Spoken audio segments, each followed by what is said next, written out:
बोलिए श्री लक्ष्मी नारायण भगवान की। श्री भाष्यकार भगवान श्री रामानुजाचार्य स्वामी जी महाराज की। विश्ववन जगदाचार्य श्री त्रिदंडी स्वामी जी महाराज की। हरि ओम। शांति शांति शांति। श्रीमन नारायण लक्ष्मी नारायण।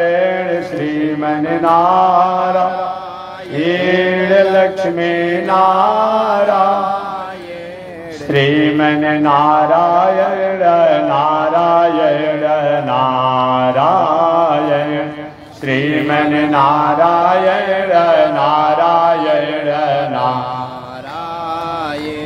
प्रभु तेरी शरण प्रभु तेरी शरण प्रभु तेरी शरण प्रभु तेरी शरण। राम जी तेरी शरण श्याम जी तेरी शरण। राम जी तेरी शरण श्याम जी तेरी शरण। प्रभु तेरी शरण प्रभु तेरी शरण प्रभु तेरी शरण प्रभु तेरी शरण। श्री राम हरे बलराम हरे। श्री राम हरे बलराम हरे।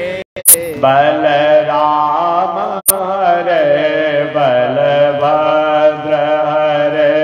बलराम हरे बलभद्र हरे। बलभद्र हरे बलदेव हरे। बलभद्र हरे बलदेव हरे। बलदेव हरे अवधेश हरे। बलदेव हरे अवधेश हरे। श्रीमन नारायण नारायण नारायण। श्रीमन नारायण नारायण नारायण।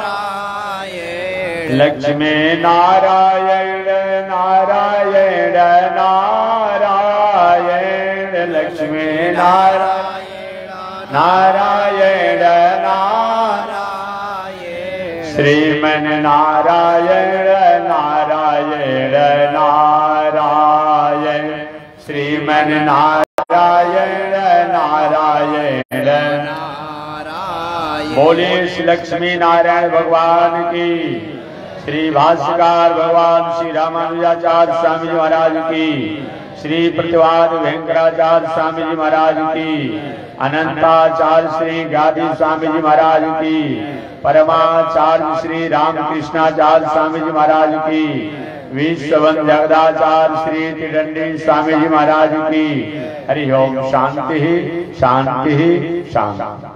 अनंताचार्य कृपया वेदांत द्वय पारगम रामकृष्णाग्रसद भक्त विश्वक्षेण मुनिं भजे। कासायम यज्ञ सूत्रम शुचिवपुषि तथा चौर्धपुण्ड्रम च बाले।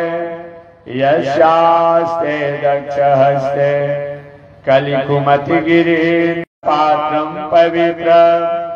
श्री विश्वक्सेन सूरे पदकमलयुग श्रेयसे संश्रयामि। लक्ष्मीनाथ समारंभा नाथयामुन मध्यमा। अस्मदाचार्य पर्यन्ता वंदे गुरो परंपरा। नारायणाय विद्महे वासुदेवाय धीमहि तन्नो विष्णु प्रचोदयात्। महालक्ष्म्यै च विद्महे विष्णु पत्न्यै च धीमहि तन्नो लक्ष्मी प्रचोदयात्, तन्नो लक्ष्मी प्रचोदयात्। परमाराध्य श्री लक्ष्मी नारायण भगवान प्रातः स्मरणीय पूज्य आचार्य श्री पूज्य गुरुदेव श्री त्रिदंडी स्वामी जी महाराज के जुगल चरणों में कोटिशा नमन। भगवत भागवत आचार्य कैंकर्य पारायण मानव। अभी आप बक्सर से चलकर आए हुए श्री त्रिदंडी स्वामी जी महाराज समाधि स्थल मंदिर पीठाधीश्वर जगत गुरु रामानुजाचार्य स्वामी अयोध्यानाथ जी महाराज द्वारा आपने कथा श्रवण किया। इन पावन भूमि पर मैं भी पावन कथा को प्रथम दिन निवेदन किया था। मानव जीवन में नैतिकता का बहुत बड़ा महत्व है। जिसके पास नैतिकता नहीं हो, जिसके पास नीति नहीं हो, जिसके पास उद्देश्य नहीं हो, उद्देश्य विहीन व्यक्ति, नीति विहीन व्यक्ति, नैतिकता विहीन व्यक्ति, मानवता विहीन व्यक्ति, संस्कार विहीन व्यक्ति, सभ्यता विहीन व्यक्ति कितनी भी ऊंचाई पर पहुंच जाए, लेकिन जीवन में सौहार्द, शांति और सतपथ की तरफ अग्रसर नहीं होता है। मैंने पिछले दिन निवेदन किया था, शास्त्रों में हमें सतपथ, सन्मार्ग, सौहार्द की ही प्रेरणा होती है।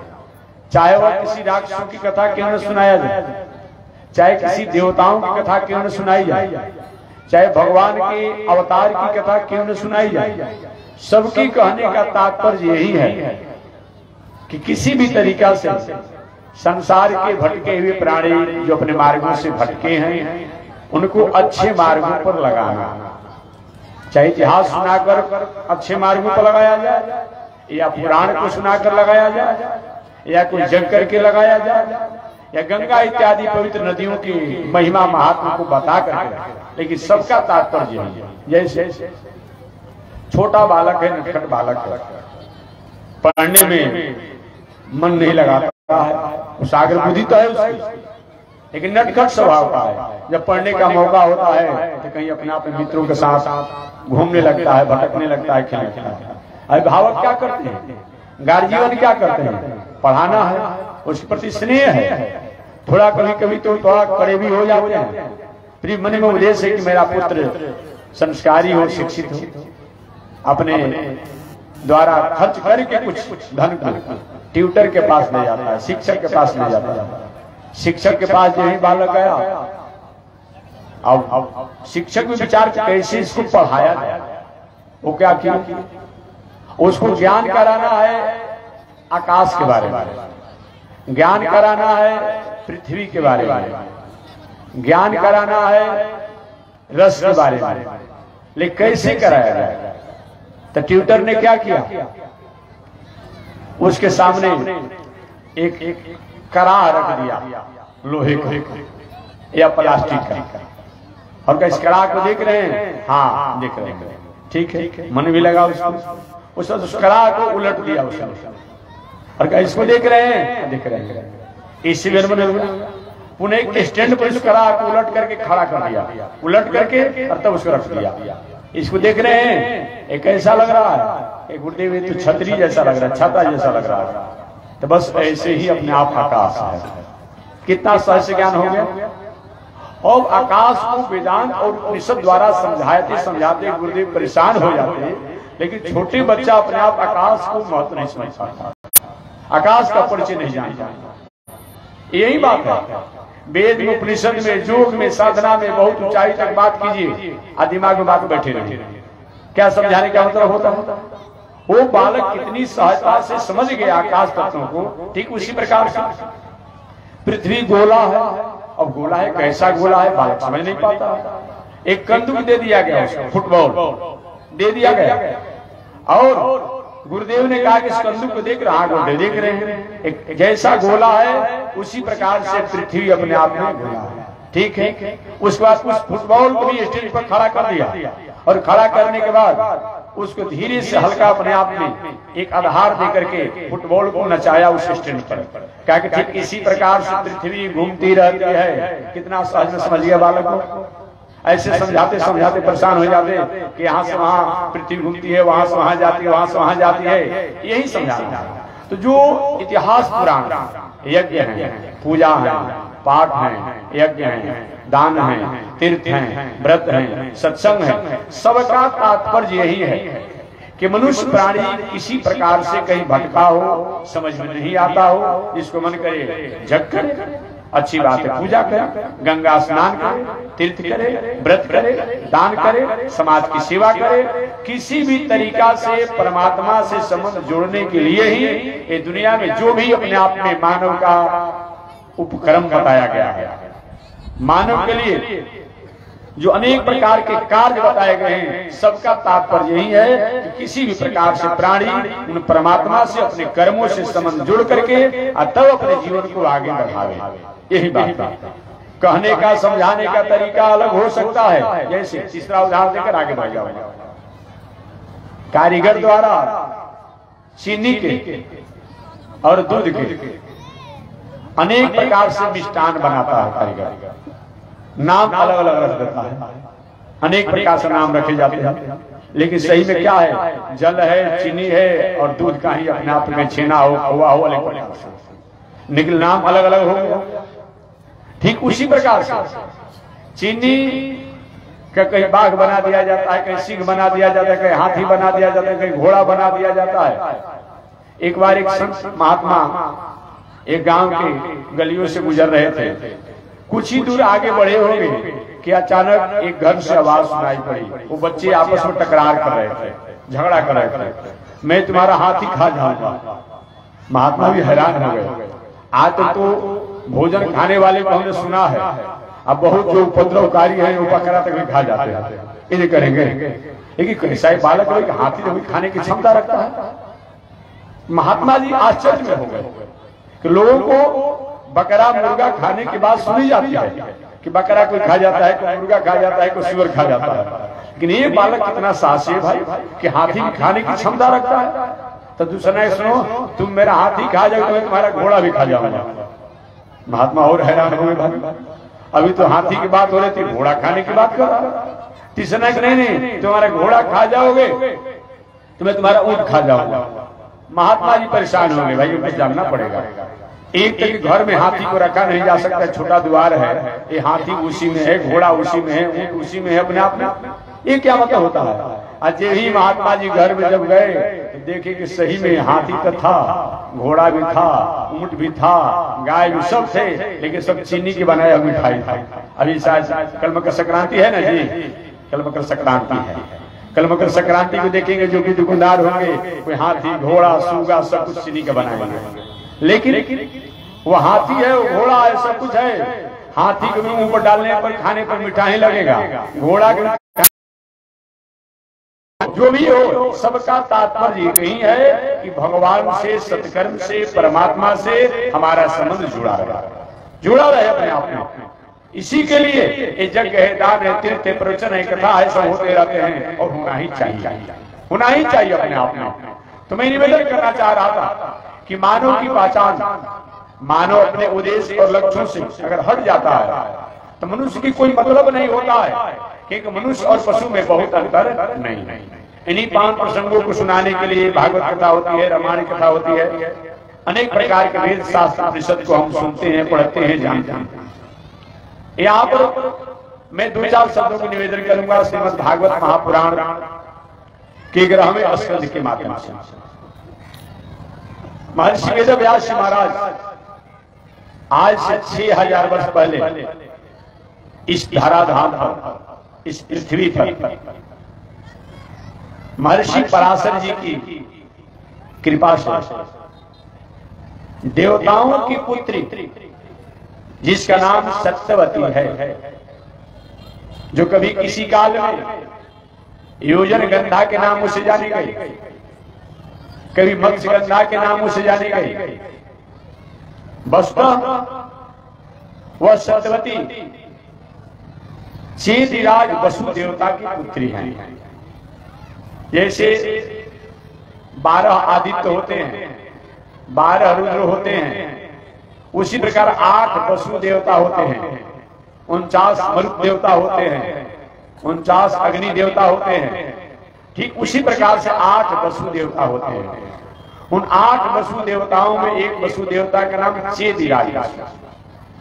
वो चेदिराज वसु की पत्नी का नाम शायद धारा था, गलती होगा तो महाभारत पढ़ के सुधार कर लीजिए, धारा था। और जब इन्होंने एक बालिका को जन्म दिया तो जन्म देने के बाद इन्होंने विचार किया कौन इसका पालन पोषण करेगा,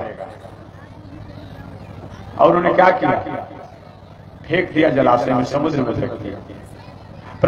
परमात्मा जिसको रक्षा करना चाहे, जिसकी व्यवस्था करना चाहे, हम अपना उपक्रम तो कर लेंगे, लेकिन परमात्मा भी अपने उपक्रम को छोड़ेगा नहीं। अब संयोग की बात नहीं रही, उसको तो समुद्र में फेंका गया, एक शिकारी द्वारा, एक बहेलिया द्वारा अपने नौका से जाल फेंका हुआ था। उस जाल में संयोग से वो बालिका अपने ही उसी समय संयोग से जब बालिका को फेंका गया तो एक मछली उसको अपना आहार समझ करके निगल गई। क्या चीज? भोजन समझ करके निगल गई, और वो मछली संयोग से उस शिकारी के जाल में फंस गई। देखिए कितना संयोग है, शिकारी होगा उसके जाल में फंस गई। शिकारी ने उस मछली को लाया और अपने जब ही व्यवहार में लेना चाहा आहार के रूप में, उसके पेट में एक बालिका मरी नहीं थी, साबुत थी। बालिका को तो अपना बेटी मान लिया उसने, और मछली को अपने व्यवहार में ले लिया। मछली के पेट से उस बालिका को निकाला गया था, निकली थी, इसीलिए उसके शरीर से मछली जैसा गंध आता था, अतः उसका नाम हो गया मत्स्यगंधा। क्या नाम पड़ गया? मत्स्यगंधा। समय पा करके एक बार देवताओं ने प्रार्थना किया, ब्रह्मा ने आग्रह किया, भगवान श्रीमद् नारायण ने आज्ञा दिया, हे पराशर ऋषि जी, अमुक मुहूर्त में देवताओं की एक पुत्री है, कन्या है, जिससे आप अपने तप तेज द्वारा, अपने शक्ति का आधार करके एक संतति को जन्म दें। शक्ति को आधान करने का मतलब क्या होता है? केवल भोग ही नहीं होता। अभी आप वहां बैठे, हम यहां बैठे, आप मशीन उपकरणों द्वारा, यंत्रों द्वारा हमारी आवाज को खींच लेते हैं, हमारा फोटो आप खींच लेते हैं दूर से अपने आप। एक काम जो आज इस विज्ञान के युग में हो सकता है, तो उसमें जो विज्ञान और वैज्ञानिक थे, उनके दिमाग मस्तिष्क को अपने आप में जो उपज करने वाले थे, उपज कराने वाले थे, उन ऋषियों द्वारा अगर अपने तेज का आधान कर दिया गया तो अपने आप में कौन अपने आप में अपने की बात है। सूर्य कहाँ है? सौर ऊर्जा आप अपने घर द्वार दलान मकान पर लगाते हैं, और सूर्य के किरण को खींच करके और आपको प्रकाश के रूप में होता है कि नहीं होता? वही बात है अपने आप। एक दो व्यक्ति ने, जो कुछ नास्तिकों का भी तो कुछ चाहिए ना उनको बोलने का, हमेशा में हालांकि कभी लोग नाराज हो जाते हैं मेरी बातों से अपने आप में। वो जो सोशलिस्ट, कम्युनिस्ट, चारवाक, जो लेनिन इत्यादि के जो विचारधारा वाले हैं, उन मूर्खों पर कभी कभी अपने आप तरस आता है। अपने पूजा करता है, अपने अनेक प्रकार की पैदाइशों के बारे में नहीं विचार करेगा, लेकिन जब भी कुछ बात आएगा ना तो सनातन धर्म पर अपने आप विचार करता है कि सीता जी ऐसे हो गई, तो रुक्मिणी जी ऐसे हो गई। अरे भले आदमी, इतना ही तुम जानते हो, तुम जिसकी अपने आप विचारधारा पर चल रहे हो उसके बारे में तुमको नहीं पता है, वहां तुम्हारा बुद्धि कहाँ चला जाता है। हमेशा मैं निवेदन करता हूँ उन नास्तिकों से अपने आप में कि अपने को नास्तिक अगर मानता है तो तुम मूर्ति क्यों चौक चौराहे पर बैठाते हो? अपने समाज सेवियों की, अपने अगुआ की, अपने नेता की, वो मूर्ति की पूजा नहीं है। वहां पर वो मूर्ति अपने आप में वो पछाड़ के बना हुआ है, वो सब कुछ कर लेता है।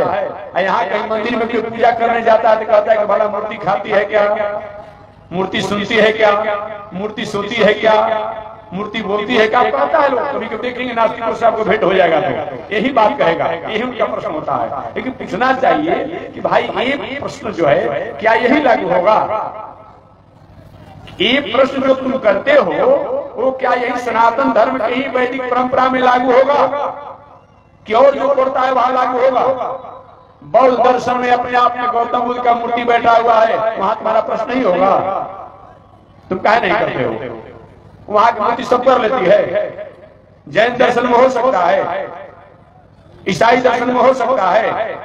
मैं रास्ते में आता कभी देखता हूं, कभी ईसा साहब का अपने आप फोटो बना हुआ है बच्चों के साथ अपने आप में, तो वहां पर हो सकता है। उन ईसाइयों से भी मैं पूछना चाहता हूं, वहां पर हो सकता है पर यहां नहीं होता है। या तुम सही में अपने को नास्तिक मानते हो, किसी को मत मानो। आपके कपड़ा पर एक पेंट द्वारा कर दिया आकार, वो आकार हो जाता है आपके समाज सेवी नेता का, या नहीं होता है? कुछ ना जो पेंट वाला अपने आप में वो जो आप आकार बनाए हैं, वो भोजन करता है क्या? वो बोलता है क्या? उसके लिए क्यों फोटो लगाए हैं? कहते हैं महाराज जी इसने क्या है, समाज के लिए कार्य किए, उपकार किए हैं, बस उतना ही बात जान लीजिए। जिनको आज हम मूर्ति में दिख रहे हैं, पाषाण में दिख रहे हैं, पत्थर में दिख रहे हैं, वो भी कभी न कभी समाज के लिए कार्य किए हैं, उपकार किए हैं, और उनके उपकारों को याद करके कहीं सूर्य के लिए, वायु के लिए, अग्नि के लिए कुछ कर ही हम दे रहे। आपत्ति किस बात की? मैं तो हमेशा निवेदन करता हूं, कोई भी प्रमाण के साथ नहीं कहेगा कि मैं मूर्ति की पूजा नहीं करता हूं। अब पूजा से कोई अलग है, ठीक है, आपके शब्द अलग हो सकते हैं, आपकी पूजा की प्रणाली अलग हो सकती है, कोई भी पूजा से अलग नहीं है, कोई भी पूजा से अलग नहीं है।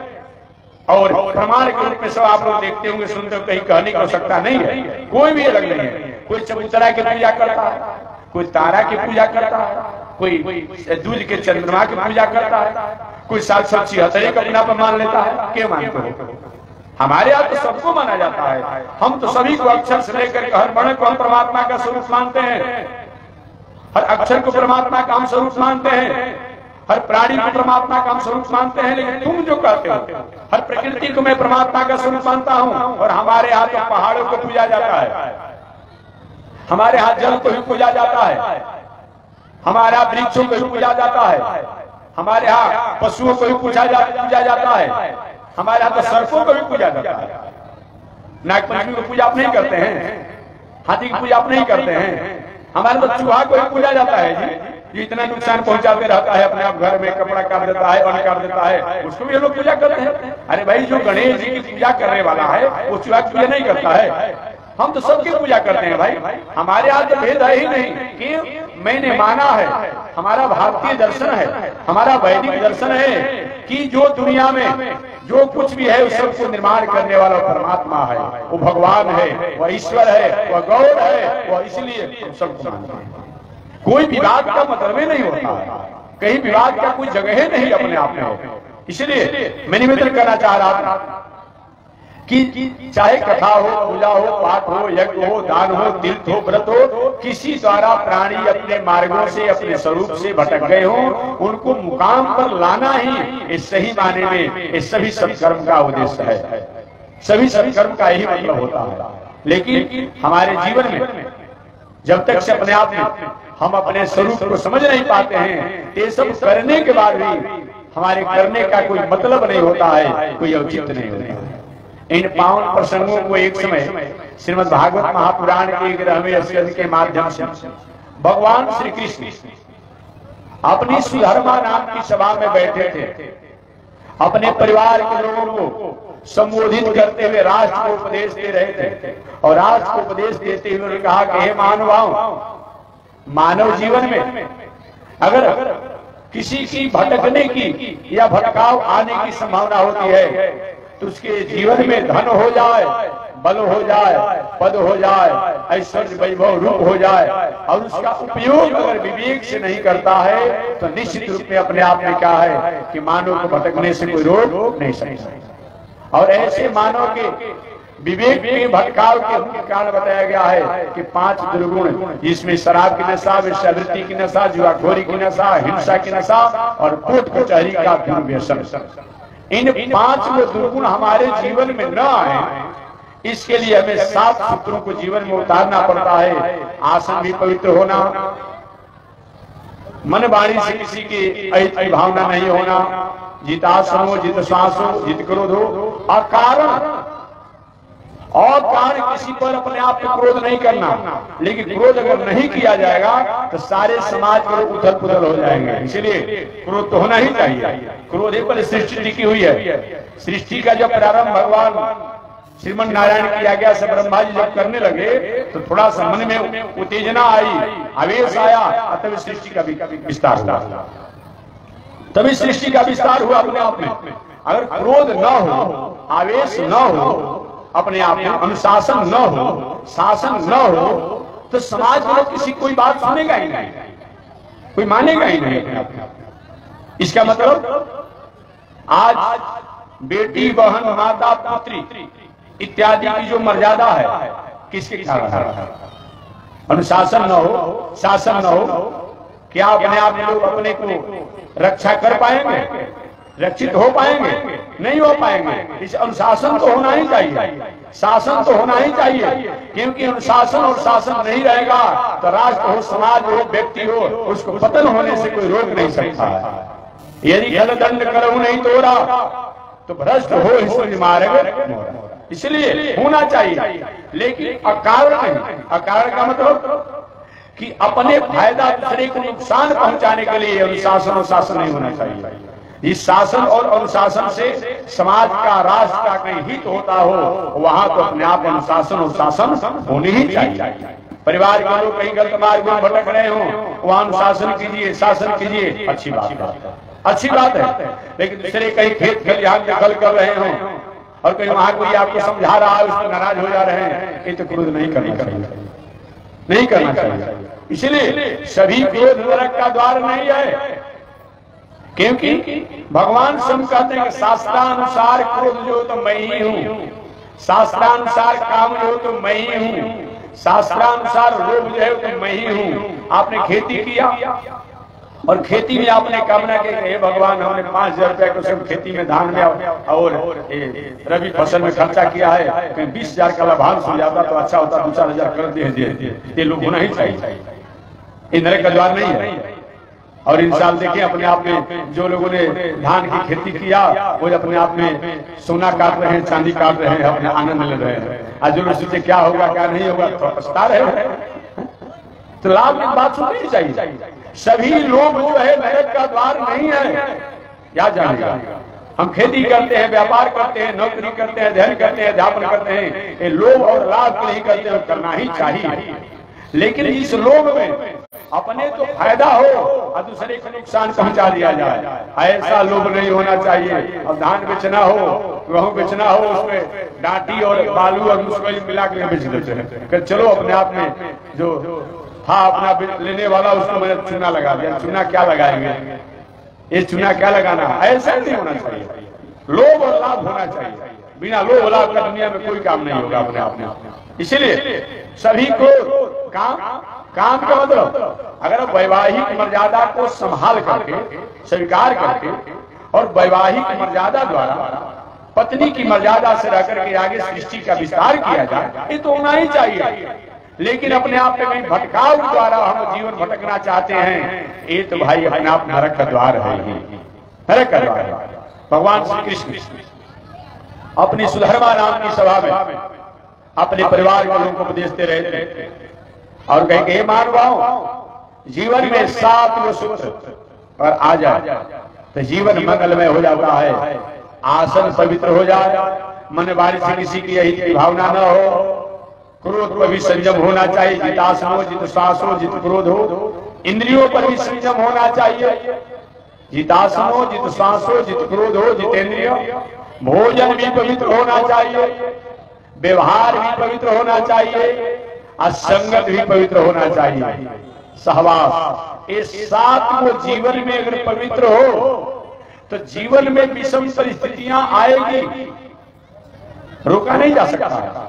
लेकिन इन 7 सूत्रों को अपनाने के कारण वो विषम परिस्थितियां अपने से अपने आप में गुजर जाएगी। अभी ठंडा के समय चल रहा है, ठंडा के अपने आप में हम रुक नहीं पाएंगे, ठंडा हमारे रुकने से रुक भी नहीं पाएगी, लेकिन हम करेंगे क्या। ठंडा को जो अपने आप रुकने वाला है उन्हीं वस्त्रों का, कंबल का, स्वेटर का, अपने आप में टोपी का, पैजामा का, जूता का उपयोग करते हैं, ठंडा हमारे प्रभाव नहीं होती। तो यही काम करना है। जीवन में विषम परिस्थितियां आएगी। अभी सायं काल हो रहा है तो पुनः रात्रि होगी, रात्रि बाद प्रातः काल होगा, हम रुक नहीं पाएंगे, रुकने वाला भी नहीं है। लेकिन अगर हम अपने आप में रात्रि का समय तो टॉर्च का प्रयोग करेंगे, कहीं सायं काल का समय तो बिना प्रकाश का प्रयोग करेंगे, रात्रि तो रात्रि होगी, लेकिन हमें उस रात्रि से परेशानी नहीं होगी। यही होता, हम किसी चीज को रोक नहीं पाएंगे। हमारे जीवन में जो भी सुख दुख जो भी है वो होते रहेंगे, इसको कोई रोक नहीं पाया है, रोक भी नहीं पाएंगे।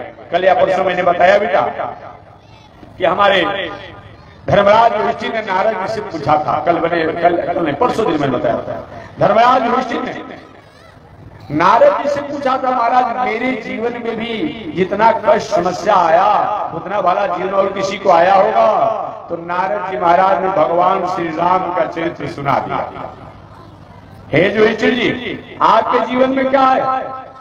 जो राम जब से अपने होश को संभाले अंतिम तक एक दिन भी शांति से रहे, वो कृष्ण जब से अपना होश संभाले जन्म लिए और जाने के दिन तक कहीं शांति से रहे, एक हमेशा मुंह पर मुस्कान देखते रहे।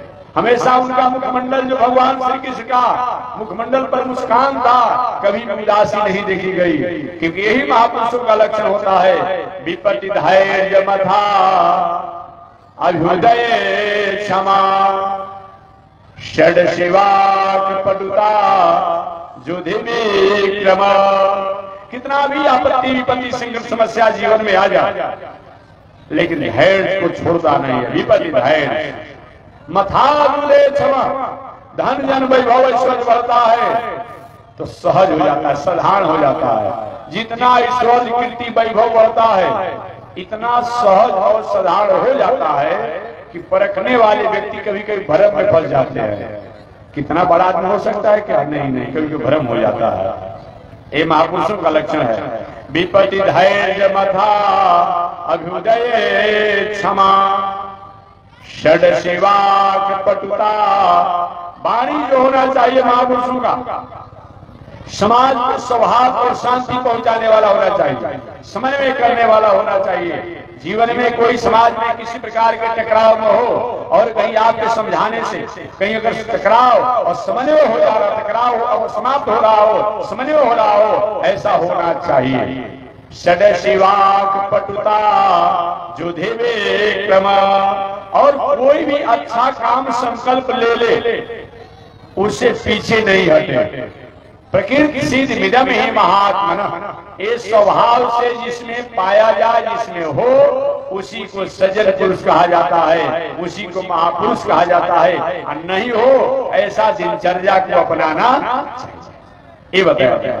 तो हमारे नारद जी महाराज ने बताया था कि धर्मराज युधिष्ठिर, जितना राम और कृष्ण के जीवन में समस्याएं आई उतना और कहीं नहीं देखा गया। लेकिन समस्या भी कभी कभी जीवन में आती है तो महापुरुषों के लिए सतपथ पर वो अपने आप में उसकी शाइनिंग, सादगी और तेज को प्रकाशित करती है। याद रखिएगा, सोना को जितना अग्नि में डाला जाता है और अग्नि में डाल करके अपने अनुसार कारीगर होना चाहिए, डालने वाला निकालने वाला भी। ऐसा मत अग्नि में डाल दिए अग्नि में गल करके समाप्त हो जाए, ये भी ध्यान देना चाहिए। सोना को अग्नि में डाला जाता है और पीटा जाता है, उस अलग अलग प्रकार के आभूषण और चमकीले आभूषण बनते हैं। तो जीवन में, महापुरुषों के जीवन में अगर कहीं अपने आप विषम परिस्थितियां आती है तो विषम परिस्थितियों में क्या करते हैं? वो घबराते नहीं हैं, उसको ये मानते हैं कि जो हो रहा है वो अच्छा ही हो रहा है। और हमेशा मैं निवेदन करते रहता हूं कि अगर जो व्यक्ति ऐसा मान लेता है कि जो हो रहा है वो अच्छा हो रहा है, जो होगा वो अच्छा होगा, ये मान कर कर्म करता है, वो व्यक्ति के जीवन की विषम परिस्थिति भी सम हो जाती है। ये जानना चाहिए। यही बताया गया है। भगवान श्री राम के उदाहरण के रूप में गुरुदेव द्वारा आदेश दिया गया था, सो भविता राजभारा कुमारा। वशिष्ठ जी महाराज ने आदेश दिया था राम जी को, रघुनंदन राघव, कल आपका राज तिलक होगा, अयोध्या के राज सिंहासन पर आप जो राज बनेंगे, अयोध्या के आप स्वामी कहलाएंगे, समय से आप तैयार हो जाइएगा। राम जी पर कोई प्रभाव नहीं पड़ा। हुआ क्या?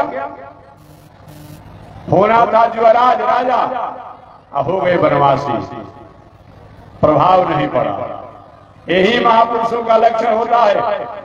जो भी होगा, सही बात यह है कि भगवान श्री राम अगर वनवास में नहीं गए होते, वन में नहीं गए होते, तो भले अपने आप में ब्रह्म के रूप में होते, ब्रह्म के रूप में होते, लेकिन तेज इतनी नहीं रहती जो आज दुनिया जान गया अपने आप में। ऐसा मौका नहीं मिलता।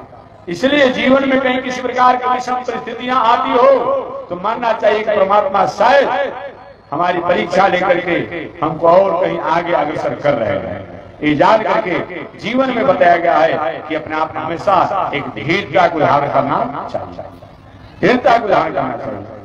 इसलिए जो भी हो रहा है वो परमात्मा की इच्छा मान करके हमेशा प्रसन्न रहना चाहिए, हमेशा मुस्कुराना चाहिए। हमेशा एक पौराणिक कथा में सुनाते रहता हूँ। एक बार बहुत बड़े यशस्वी राजा थे, राजा बहुत यशस्वी थे। उनके मंत्री जी और अधिक धर्मात्मा थे मंत्री जी, लेकिन मंत्री जी ने थोड़ी सी स्वभाव, स्वभाव देखिए, स्वभाव अगर हो तो स्वभाव को दोष मत मानिएगा, प्रभाव को दोष मान लीजिए। स्वभाव दोष नहीं होता है, प्रभाव दोष होता है। प्रभाव कभी कभी अपना शक्ति क्षीण होने पर निस्तेज हो जाता है, और स्वभाव तो शुरू से अंत को बना ही रहता है। मिर्चा का गुण तीता है, स्वभाव है। इमली का गुण खट्टा है, स्वभाव है। ईख का गुण मीठा है, स्वभाव है। और वही मिर्चा को कहीं प्रभाव मिला देते हैं तो कहीं मीठा मिर्चाई का अचार बना देते हैं, प्रभाव में आ गया, चीनी के प्रभाव में आ गया, तो बहुत उसकी स्थिति नहीं रहती है, जानिएगा। वो प्रभाव में आ तो गया, लेकिन नाम वही रहा कि मिर्चा का अचार, मीठा अचार कहना पड़ता है ना, नेचुरल तो उसकी नहीं गई अपने आप में। तो हमें क्या करना चाहिए? अपने स्वभाव से लोगों को प्रभावित करना चाहिए, प्रभाव से प्रभावित नहीं करना चाहिए। आज हम कर क्या रहे हैं? किसी को प्रभाव से प्रभावित करते हैं। प्रभाव से प्रभावित कुछ देर के लिए कोई व्यक्ति हो सकता है, लेकिन स्वभाव से जो प्रभावित होता है वो हमेशा हमेशा के लिए आपका रहेगा। यह उदाहरण भगवान श्री राम और कृष्ण द्वारा बताया गया। भगवान श्री राम ने कभी अपने प्रभाव से किसी को प्रभावित नहीं किया। भगवान श्री कृष्ण ने कभी अपने प्रभाव से किसी को प्रभावित नहीं किया, अपने स्वभाव से प्रभावित किया।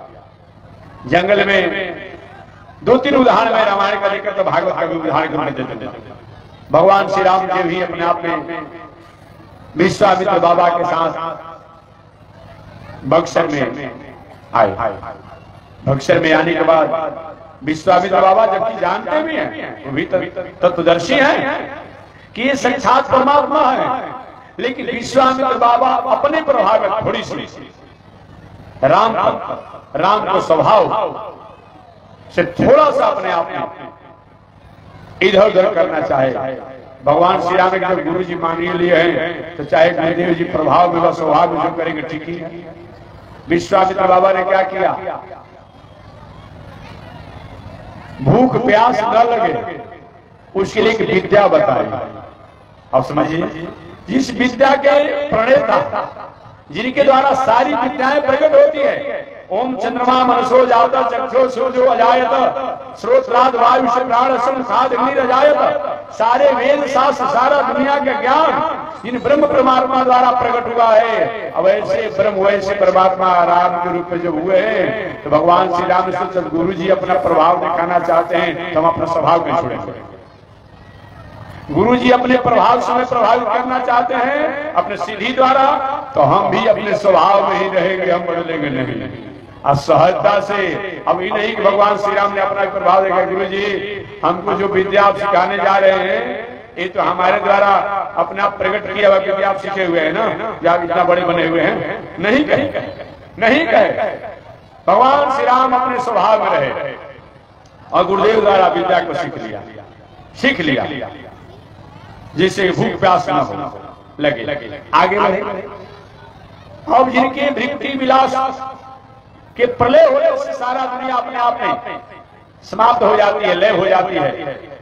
5 दिन जग हो चुका था, 6वां दिन जग होने वाला था।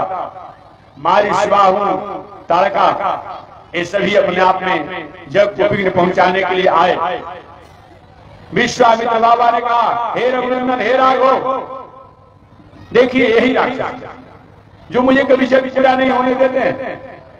मैं बहुत दिनों तक सुनते रह गया कि जग मेरा हो जाता, मेरे जीवन का साफल्य हो जाता। भगवान श्री राम ने कहा, गुरुदेव आप जिस स्वभाव में जग कर रहे हुए स्वभाव अपना जग करिए। अब हमको बताने की आवश्यकता नहीं, हम तो संपहारा देने के लिए बैठे हैं, खड़े हैं अपने आप में। क्या किया? उस समय भगवान श्री राम ने कहा कि हे मारी, हे स्वभाव, मेरे गुरुदेव के बारे में तुम जानते हो, हम मुझे भी तुम जानते होगे। मैं चाहता हूं कि अपने स्वभाव द्वारा अपने आप प्रभावित करूं, प्रभाव से प्रभावित नहीं करना चाहता हूं। मारी स्वभाव ने क्या मतलब? क्या सुनो, ये जग मेरा अवतार ही जग से हुआ है, मेरा अवतार ही जग से हुआ है, और जग से अवतार ही नहीं हुआ है। मैं जग की रक्षा के लिए आया हूं, तो जग को पूरा होना है। नहीं माना हमारी स्वभाव, उपद्रव किया। भगवान श्री राम ने अपने स्वभाव द्वारा सहज से एक बाण निकाला, और निकाल करके सुबाहु जी का कल्याण कर दिया, तारका का कल्याण कर दिया। मारी से आगे के कुछ काम लेना था, कभी तुमसे काम लेना भी तुमको मैं अपने आप में अभी रखूंगा। आज भी सरकार का नीति है, नियम है। सरकार जो है अपने आप में क्या करती है, कभी कभी कोई बहुत बड़ा उपद्रवकारी जो होता है, राष्ट्रद्रोही समाजद्रोही होता है, क्या करती है, उनको कुछ दिनों तक खिया करके पिया करके और सुरक्षित रक्षा रखती है। उसके द्वारा और पता करना होता है और कहां कहां अपने आप ऐसे प्रवृत्ति के लोग हैं। भगवान श्री राम ने सोचा मारिच रहेगा तभी तो अपने आप जो भी उपद्रवकारी है आएंगे, इसके द्वारा खुलासा भी होता रहेगा, इसे छोड़ दिए। चलिए आगे, जग पूरा हो। जग पूरा होने के बाद विश्वामित्र बाबा सब आगे जब बढ़े तो कुछ ही आगे बढ़े तो अहल्या आश्रम आए, और अहल्या आश्रम आने के बाद भगवान श्री राम ने सहजता से, गुरुदेव ये नारी स्वरूप की अपने आप में पाषाण खड़ी है, कितना सुंदर कारीगरी किया गया है। हद है कोई कारीगरी करने वाला, देखने से पता ही नहीं चलती है कि नारी नहीं है, साक्षात नारी ही अपने आप प्रतीत होती है। विश्वामित्र बाबा ने कहा, रघुनंदन ये नारी प्रतीत नहीं होती है, ये नारी है। अच्छा, नारी है तो इसके शरीर में तो अपना किसी प्रकार की क्रिया नहीं है, इसके शरीर में किसी प्रकार की क्रिया नहीं, जैसी अपना खड़ी है, तो जड़ है कि चेतन है। विश्वामित्र बाबा ने कहा कि थी तो चेतन, लेकिन अपने बुद्धि की जड़ता किया था जड़ हो गई। अच्छा, अपने बुद्धि जड़ता को किया इसलिए जड़ हो गई। गुरुदेव इसका पूरा घटना बताइए। विश्वामित्र बाबा ने पूरा सुना दिया इतिहास।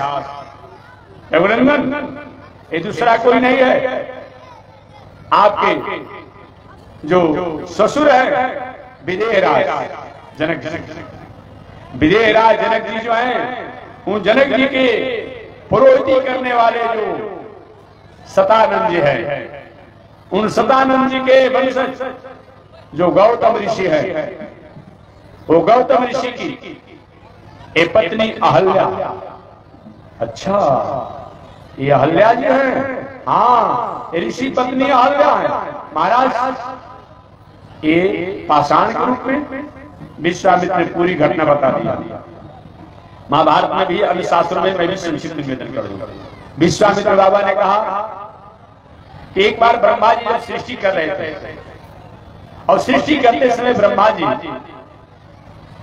ने 10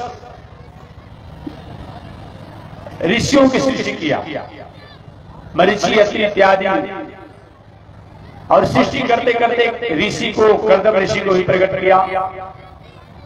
ब्रह्मा जी के हृदय से धर्म, पीठ से अधर्म प्रकट हुआ। वहीं ब्रह्मा जी ने एक नारी को प्रकट किया, एक बालिका को प्रकट किया। इस बालिका को जब प्रकट किया अपने आप में, तो उस बालिका का नाम रखा अहल्या। अहल्या का मतलब क्या होता है? अहल्या का मतलब क्या होता है? संधि विच्छेद आप करेंगे तो अहल्या का मतलब क्या होता है? हल्या माने दोष, हल्या माने दोष, और माने नहीं, जिसमें लेस मात्र का दोष नहीं हो, वही अहल्या, वही अहल्या है। ऐसी पवित्र बालिका अपने आप ब्रह्मा जी ने प्रकट किया। और ब्रह्मा जी ने प्रकट किया उस अहल्या को, तो प्रकट करने के बाद हुआ कि मैं तो बिना सृष्टि के कार्य में रहता हूं, अवस्था भी वृद्ध हो चुकी है, किसी को धरोहर के रूप में इस बालिका को मैं सौंप दूं, सुपुर्द कर दूं, और जब विवाह की युग हो जाएगी बालिका, तब इसको अपने आप में मैं विवाह कर दूंगा। वही हमारे ब्रह्मा जी महाराज उस समय ढूंढने लगे कौन मर्यादा को संभालने वाला, मर्यादा की रक्षा करने वाला है ऋषियों में। तो हुआ कि सबसे श्रेष्ठ उस समय के ऋषि थे गौतम ऋषि। गौतम ऋषि, गौतम ऋषि को उस अहल्या जी को सौंप दिया गया। अहल्या जी गौतम ऋषि के संरक्षण में, देख रेख में रहने लगी। जब विवाह के युग हुई अहल्या, गौतम ऋषि ने ब्रह्मा जी को सुपुर्द कर दिया, महाराज आपकी लाडली बेटी, मैंने अपनी मर्यादा की अंतिम सीमा तक पालन करते हुए आपकी बेटी की पालन पोषण और संस्कार शिक्षा दिया। यह विवाह का युग हो चुकी है, आप स्वीकार करें। ब्रह्मांड सो हद है, अपूर्व ऋषि है गौतम ऋषि। सोचा कि नहीं, अब बेटी विवाह का युग हो चुकी है, इसका विवाह क्यों ना, तो ऐसे सदाचारी ऋषि इस अपने बेटी का विवाह में कर दूं। विवाह ब्रह्मा तो करना चाहे गौतम ऋषि के साथ, लेकिन इंद्र उसी समय आ गया कि बाबा ये सब नहीं चलेगा, ये सब नहीं चलेगा। हम देवताओं का राजा है, हम देवलोक का राजा है, स्वर्ग का राजा है। तो अपने आप में जगत की उस समय की अहल्या अपूर्व नारी, अपूर्व सुंदर। देवराज इंद्र ने कहा कि दुनिया में तीनों लोकों में जो अपूर्व कोई होता है उस पर मेरा हक बनता है। मेरे सलाह, मेरी आज्ञा, मेरे रुझान को जानकर ही कोई अपने आप किसी को सौंप सकता है, साझ कर सकता है। अतः इस बालिका जो आपकी पुत्री है ये मेरी होनी चाहिए। ब्रह्मा जी असमंजस में हो गए। मेरी इच्छा है कि गौतम ऋषि में अपनी लाडली बेटी का विवाह करूं। इंद्र का स्वभाव चंचल है, लेकिन इंद्र राजा देवताओं का है, इसकी बातों को नकारा नहीं जा सकता। अंत में ब्रह्मा जी ने एक स्वयंवर किया, और ये स्वयंवर करके कहा कि जो सबसे पहले पृथ्वी की परिक्रमा करके आएगा उसी से मैं अपनी लाडली बेटी का विवाह करूंगा। अब सभी लोग उस होड़ में हो गए अपने आप में। इंद्र अपने सवारी सब लोग, सभी लोग प्रतियोगिता में पूरे पृथ्वी की परिक्रमा करने लगे। और संयोग से गौतम ऋषि ने विचार किया कि हम कहां घूमने जाएं। तो उनके पास ठाकुर जी थे, शालिग्राम भगवान, कई दुनिया के मालिक तो ही हैं, सारा दुनिया के सृजनहार तो ही हैं, तो क्यों नहीं कि हम परिक्रमा कर ले। और गौतम ऋषि इसलिए बुद्धि जस्य बलम, बुद्धिमान व्यक्ति कभी खाने बिना नहीं मरेगा, और धनवान व्यक्ति कभी कभी अपने आप इधर उधर हो जाता है। अब समझिए, सब लोग अपना अपना सवारी लेकर घूमने लगे, और गौतम ऋषि ठाकुर जी की परिक्रमा की अपने आप, और ठाकुर जी की परिक्रमा करके अपने आप में सबसे पहले उपस्थित हो गए। ब्रह्मा जी प्रसन्न हो गए, इंद्र भी आया, सभी लोग आए। लेकिन नहीं, ये तो कहीं घूमने नहीं गए हैं, ये कहीं पर आ गए। लेकिन नहीं, शास्त्र कहीं जानने वाले हैं, तो शास्त्र संस्कृति की जो मर्यादा को जानने वाला होगा वही तो अपने आप में मर्यादा के, अपने आप में परंपरा का अधिकारी होगा। इंद्र नहीं माना, लेकिन नहीं, अगर ऐसा नहीं होता है तो मैं कभी न कभी इस नारी को अपनाऊंगा, स्वीकार करूंगा। इंद्र ठान लिया। ब्रह्मा जी ने अपनी लाडली बेटी अहल्या का विवाह गौतम ऋषि के साथ कर दिया, और गौतम ऋषि के साथ जब कर दिया, संयोग से इंद्र के मन में पहले से अपना बैठ ठाना हुआ था कि नहीं, ये मेरी होनी चाहिए। और ये बात नहीं कि गलती से इंद्र आया गौतम ऋषि का भेष बना करके, जिसमें गौतम ऋषि अपनी साधना में थे, और गौतम ऋषि की पत्नी अहल्या के प्रति उसकी भावना जो थी अच्छी नहीं थी। हालांकि रामचरित मानस में तो हल्का इशारा कर दिया गया है, लेकिन वाल्मीकि रामायण, अध्यात्म रामायण इत्यादि संस्कृत रामायण जो है स्पष्ट कहा गया है कि अहल्या ने उस इंद्र को पहचाना। मानस में नहीं है, मानस तो हल्का इशारा किया गया। अहल्या ने उस इंद्र को पहचाना, और इंद्र को पहचान करके कौतूहलवश अहल्या अपने को सुंदरी भी मानती थी। आई यार, इंद्र भी अपने को अपना सुंदर है ही अपने आप में। देवराज इंद्र, किसी की तुलना की जाती भाई कि देवराज इंद्र के समान सुंदर है, तो पहचानी, और कौतूहलवश अपने आप में इंद्र अहल्या के प्रति अपने आप में आसक्त हो गए। संयोग से उसी समय गौतम ऋषि आ गया। गौतम ऋषि जब आ गए, कहे अरे मेरे आश्रम पर दो गौतम कहां से आ गए भाई, हम तो सब अपने आप था ही एक ही अल्प ही समय में पहचान गए। अरे ये तो देवराज इंद्र है, देवराज इंद्र है अपने आप में। देवराज इंद्र को बड़े जोर से डांटे, अरे देवराज इंद्र, शर्म नहीं आती है?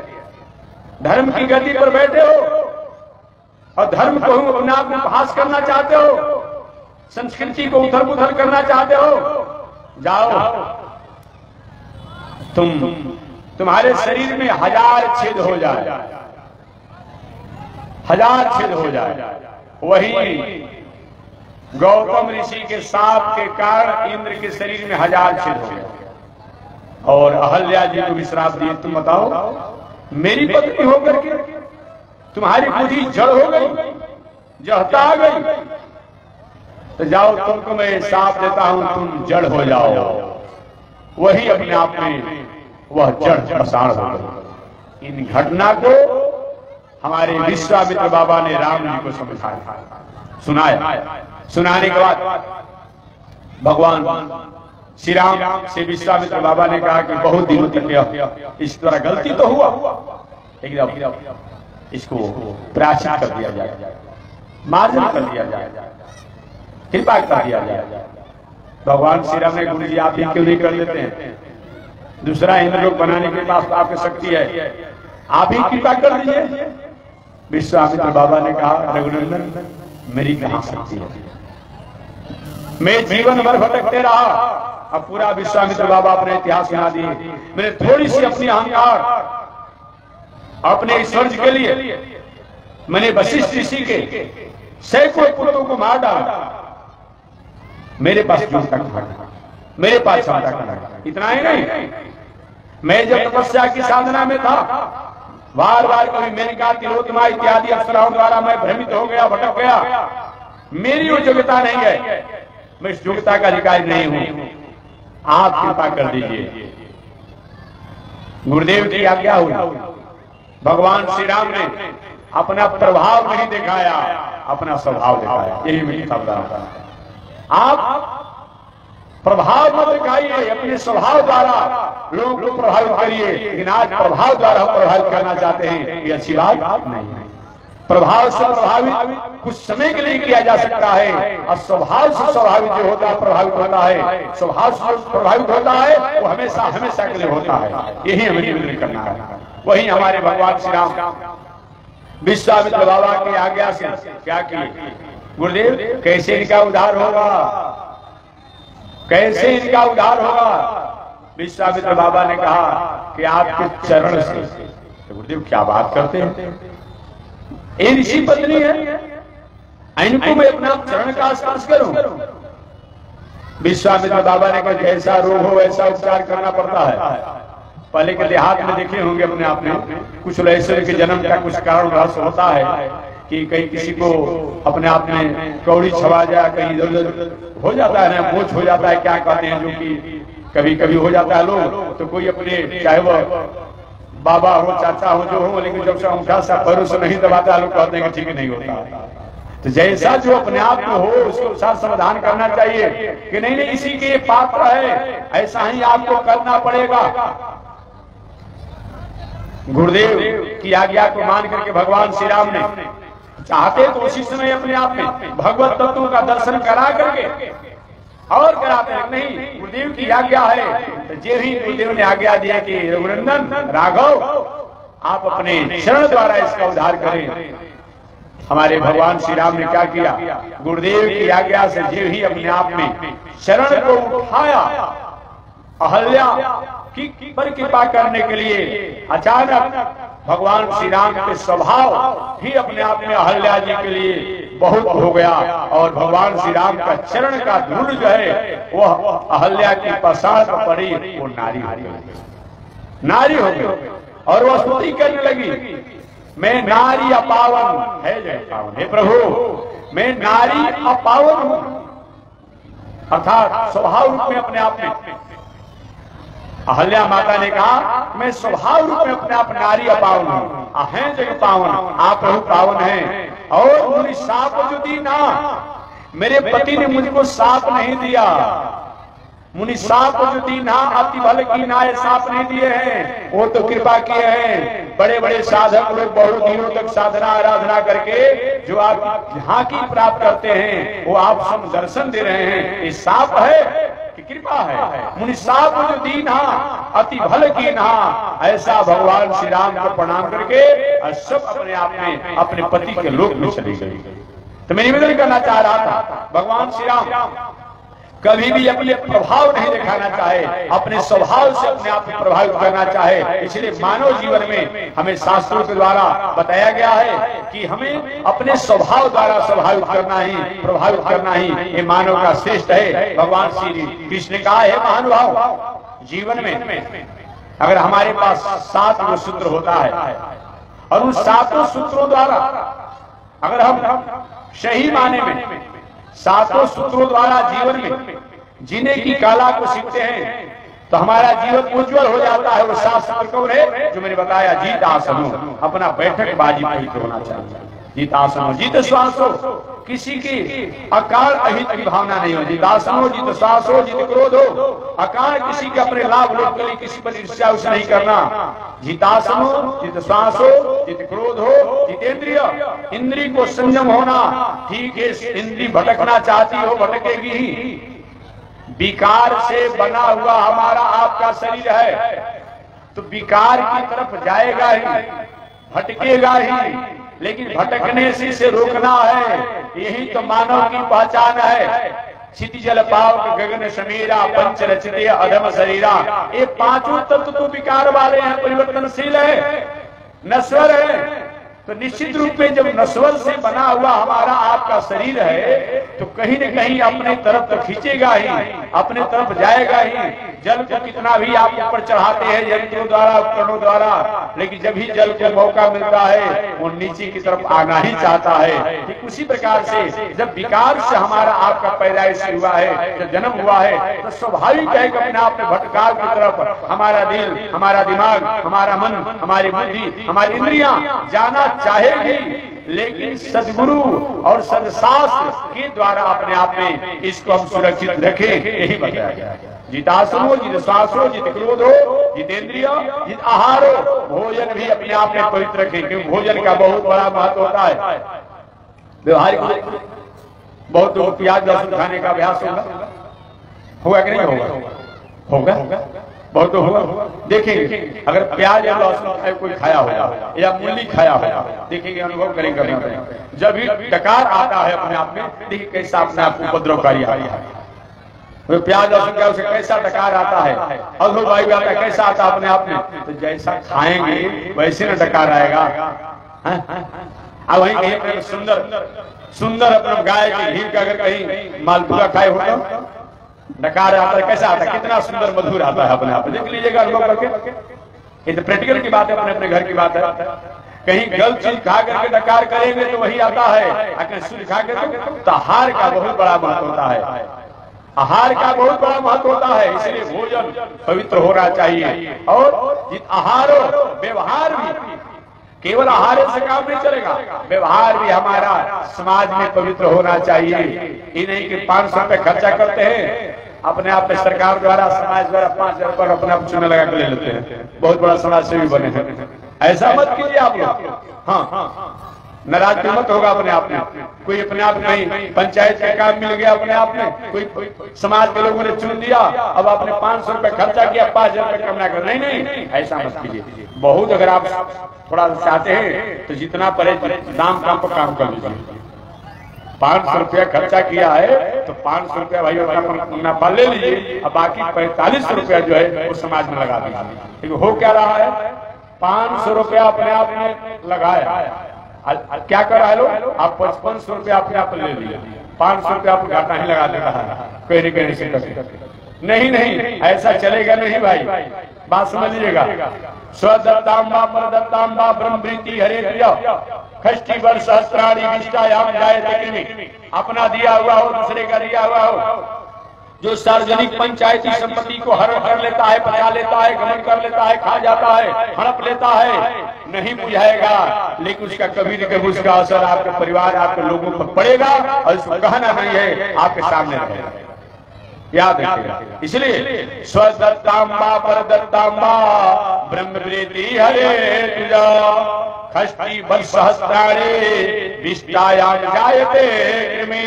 आज बहुत से लोग हैं, उनके परिषदों द्वारा स्कूल में दान दे दिया गया, अस्पताल में दे दिया गया, गौशाला में दे दिया गया, अब उनके नाती बेटा दखल कर रहा है कि हमारे बाबा ने लिखे थे, लिखा पढ़ी नहीं होता। लिखा पढ़ी क्या होता है भाई, आपने दे दिया समाज के लिए, आपने समाज के लिए दिया था ना, आपके वंशज समाज के लिए दिए थे, स्कूल अस्पताल अनाथालय के लिए। अब लिखा पढ़ी क्या होता है, आपको तो सबसे बड़ी अच्छी बात होती कि नहीं भी बाबा और कहीं गलत तरीका से अपना फड़पना चाहता है, अच्छा नहीं लगता। ये बात भगवान श्री कृष्ण, इसलिए व्यवहार भी कोई होना चाहिए। जितासनो, जित सांसो, जित क्रोधो, जितेंद्रियो, जित आहारो, जित व्यवहारो, अजित संगो। और संग भी पवित्र होना चाहिए। संगत से गुण होता है, संगत से गुण जात। संगत का बहुत बड़ा प्रभाव होता है। एक बहुत बड़े उच्च कोटि के संत थे जिनका नाम था जाजली ऋषि। ये मछली के परिवारवाद के अपने आप में देख करके और भटक के मार्गों से तो हम और आप नर होते हैं, तो संगत का बहुत बड़ा प्रभाव होता है। इस तरह से 7 सूत्रों को अपने जीवन में उतारना चाहिए। तो शिष्य चर्चा भगवान श्री कृष्ण जो अगले दिन अपने आप में भागवत कथा के माध्यम से जो चर्चा करेंगे वो मैं निवेदन करूंगा।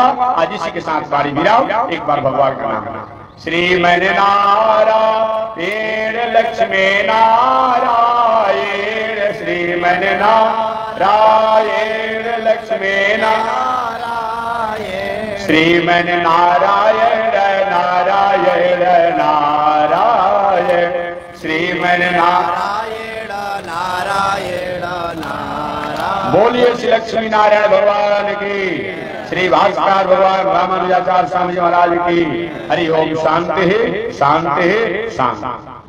स्वामी जी महाराज की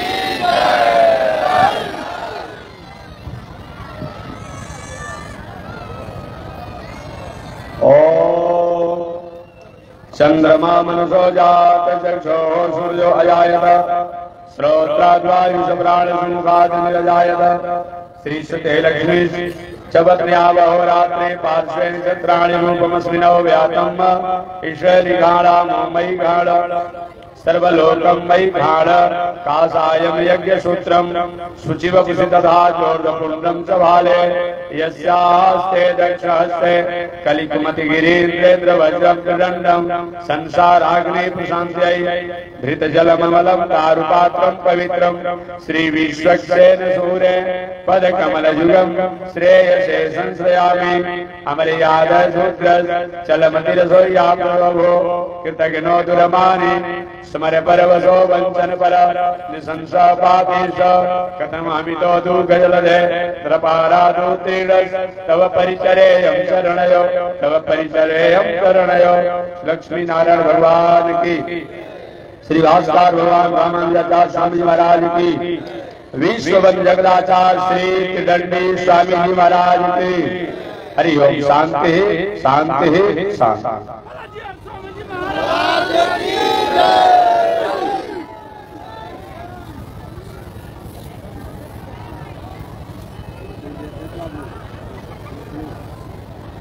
नहीं बराबर है, बड़ा है।